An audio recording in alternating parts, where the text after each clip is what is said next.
Want to be featured on the Rock Metal Podcast just like all the other great bands you've heard up to this point? Go ahead and hit me up, therockmetalpodcast@gmail.com. Let me know. Let's work out the deeds. The Rock Metal Podcast, episode 38 with Seraph Sin.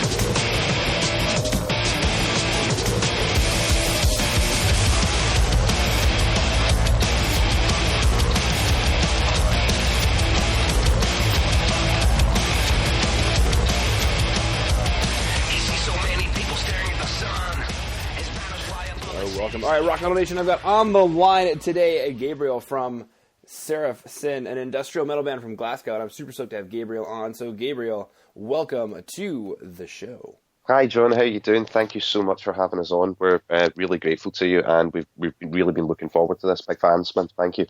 Well, sir, I'm blushing now. I'm going to be honest with you. I can feel it. Beauty. All from all across the pond. So why don't you tell, Gabriel, a little bit about yourself, maybe what got you involved in music? Yeah, sure. I kind of grew up in the grunge period, Nirvana, Soundgarden, bands like that. And it basically ended up, I got grounded, believe it or not, for breaking curfew and coming back to the house drunk. And part of me being grounded was my dad gave me a guitar. And it went on from there. And I started my first band about a month after that. It was a grunge band. We had a crazy name, and it just went from strength to strength from there. And following on from grunge, the ethos from it's quite closely linked to some of the kind of thoughts from industrial. So it just seemed like a natural progression to me to move into that. Very cool. After the grunge thing kind of died down and nobody was listening to grunge anymore. Nobody listens to grunge and nobody buys jazz. I know it's the life of a musician, right? And then I think recently Soundgarden actually came out with an album and I was like, what? It's been like 20 years. Like, what's going on? But anyway, I guess... Yeah, it's a good album as well. Well, I have not heard it yet, actually. But now I've only had little bits, but it's good. And we like Chris Cornell as well. Great vocal range. Sorry for interrupting, buddy. On you go. Oh, no, that's fine. That's fine. Now that you've mentioned that, I'm going to go ahead and listen to it. It'll be good. So, my next question is, what is the story behind how you guys found each other, how the band came to be? Well, it's a bit of a long, drawn-out one. I'll make it as quick as possible. My first industrial band did very, very well, and then I took ill. So I unfortunately had a couple of years off, and during that time, I decided to teach myself multiple instruments, and because the previous band, things weren't being written the way I wanted them to be written. Not that there was anything wrong with the other guys, it just didn't feel the way I wanted it to feel, and that we weren't getting the message across that I wanted to get across. So I spent a couple of years doing that, and then I honestly, it's a bit dull and uninteresting after that point. I put out adverts, and the people at my adverts were very much kind of very statistically laid out down to every finest minute point how I wanted to do things, and luckily I got some very, very good people in who were very, very talented and had the same drive as I had and the same goals. So we've went from strength to strength since that day. Sorry, it's not more interesting than that. Hey, it is what it is, and it's interesting in its own right. And speaking of the next interesting question, I'm curious, what inspired the name of the current project that you're working in? Right. Well, I had been working under the name Sigma Sin, but I never really liked it, and I realised that both the logo that I had drawn at the time and a lot of the subject matters that I was dealing with in songs happened to deal with basically false use of different ethoses to push people's own agendas and things like that. And obviously with my name being Gabriel as well, people were constantly saying you should name it something involved with that. But I didn't want to go just straight down I'm going to call it Angel something or other. So I had been reading a couple of books about Hebrew history, and out of that the name just kind of came up. So it's like from the burning one sin. You'll know, I don't know if you'll know, I think you did because you were talking to me about it before, about the fall from grace from heaven, and where mankind played its part in that. So I wanted it to reflect that kind of struggle as well. It sounds really arty and full of nonsense, doesn't it? But that's kind of where I wanted it to go. It just seemed to, with everything I'd been through with my health, and there was a bit of a kind of fall from grace for me from that point as well. It just seemed to represent what I wanted it to. So it just seemed natural, and also it looks really cool when you write it down. Well, that's the important thing. Which is important. Exactly. Whatever anybody says. Exactly. And there's no shortage of deep chatter here for a Tuesday morning for me, a Tuesday afternoon for you. We both have tea, so at least we're united on that. And yes, indeed. You know, and for Rock Metal Nation, it's a beautiful Wednesday, probably on your way to work right now, and you're like, well, that was deep, you know, and so... Well, Sorry, didn't mean to do that. Sorry. Carry on, then. Now, I'm curious, you mentioned that, obviously, you'd learned several instruments over a couple of years to aid in the writing process. Now, when you guys get together to write songs, is there, like, a core group that helps write? Are you the main writer? What is the process like where you guys write songs? Yeah, well, I started as the main writer, and I suppose you could argue that to a degree, I still am, but I've now, through working with the guys, I began to trust them incredibly, and they all have very similar viewpoints as I do, and from that point on, just watching them work, and I didn't want to just get people in who were just soullessly going to play what I put in front of them. And when I saw that these guys came in and they could play the way they could play, to me it felt like a crime not to let them off the leash and let them go do their own thing. I didn't. And also it can cause, if you do that as well, it can cause trouble in a band, I think, if you don't let them express themselves. And I make it sound like I'm kind of acquiescing and going, oh, you can express yourself, but it's not that way at all. The guys, they blew me away with what they could do, and I was sitting one day and going, there's no point to me keeping them on the leash when they've got so much capability behind them, and hopefully not just in these recordings but the next batch of recordings as well, you'll hear a real change, far for the better, I think, and a lot of the expression within the song itself, and it's been great. I'm kind of now like a father, kind of standing back watching what they're doing, going, that's incredible, you know, so proud of them. You know, the fact is we've got a new guitarist in as well, and I say I'm like a father, but the guy can blow me away in guitar, so like I can't be a father, because you hear that story about fathers going, yeah, well, my son can beat me at everything now, life's over. But yeah, no, the guys are fantastic, so I just wanted to let them do their own thing, and it's really worked out, and we all have the same goal and the same kind of ethos, so I'm really happy with it. Perfect. Let's go and listen to the first track, God, What Have I Done?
Okay, coming back from God, What Have I Done? Big question. What is the story or inspiration behind that track? Well, we're about to get deep here. Again, sorry to your listeners. If you're on the way to work right now, sip your coffee now. Yeah, I hope you're sitting comfortably. Basically, it's about those who push war and various other things in the name of God. It sounds like I'm a very religious person, but I'm not really. This is more down to people being corrupt. And the story is that, the people in it have pushed certain things and people, and they've used God's name for it to invade other countries or to, very kind of topical, a lot of the stuff that keeps happening. I mean, history repeats, right? But these things keep happening, and eventually Judgment Day comes, and the people that have been doing it have to suddenly stand in front of God and explain himself, and he's not very happy because he's basically standing there going, well, I didn't give you permission to use my name. So they go to basically the jaws of oblivion on that one, and that's what God, What Have I Done? It's about those who aggress war and profit and use the name of God or anything like that to get their point across and to bend the rest of humanity to their own will. Yeah, no, I dig it. One thing, actually, speaking of religion, I just learned is that God signs his name Truth.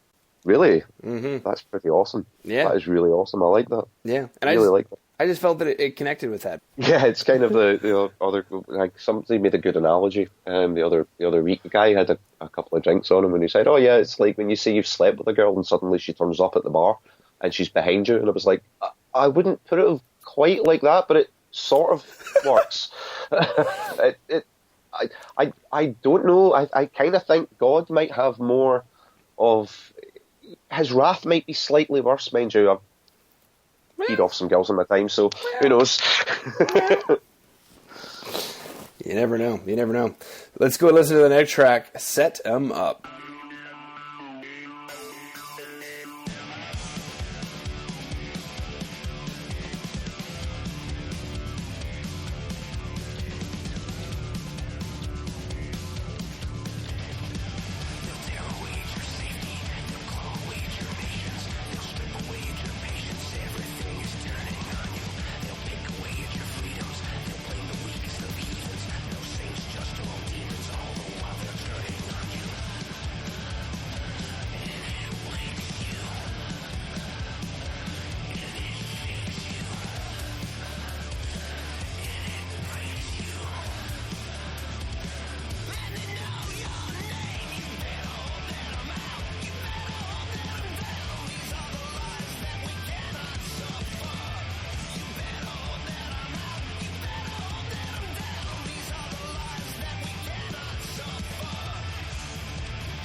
All right, coming back from Set 'Em Up, same question. What is the story or inspiration behind Set 'Em Up?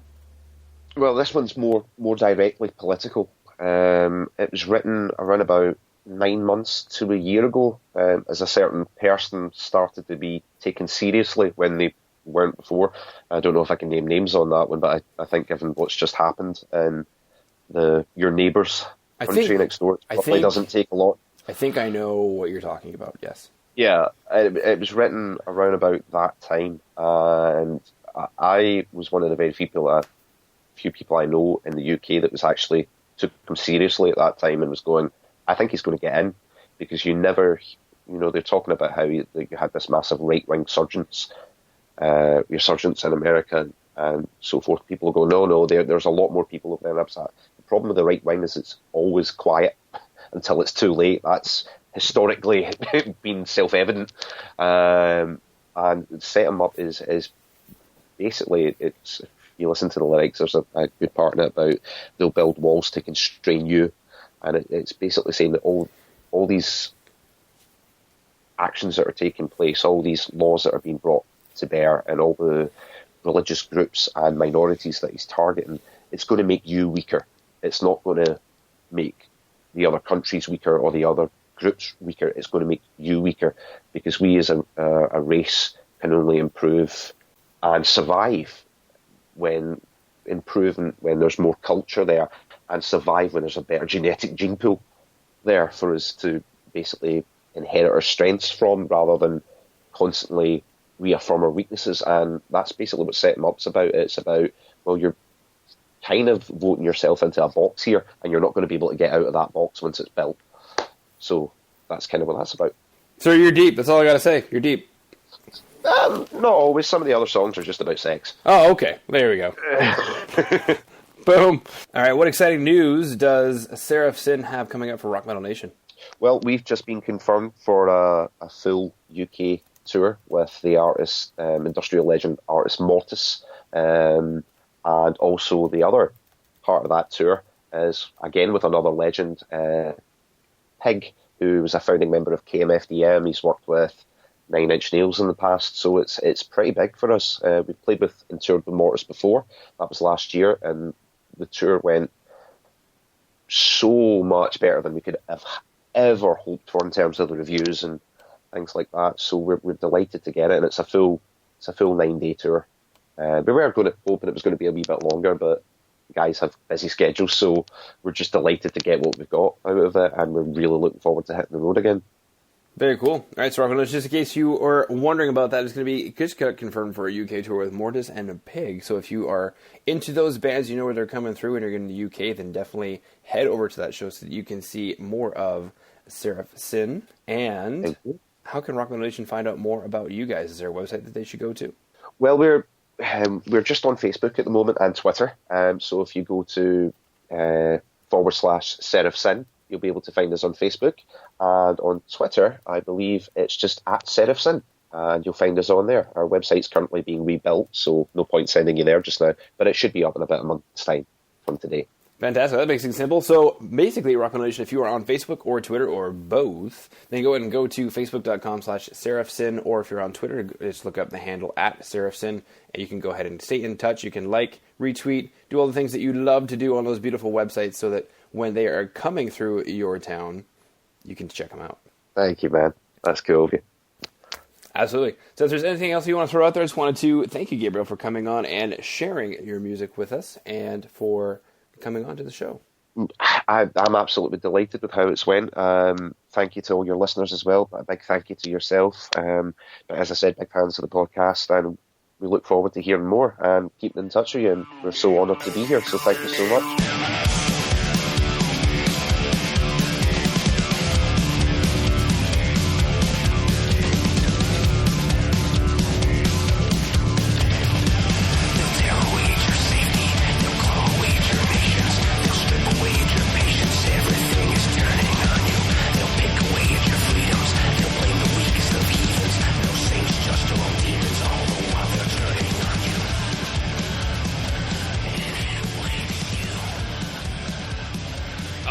Rock Metal Nation, hopefully you just found your new favorite band in Seraph Sin. Big thanks again for them coming on and sharing their music with us. Make sure to head over to www.therockmetalpodcast.ca to check out all the information from the show you just heard today. And until then, rock on, Rock Metal Nation.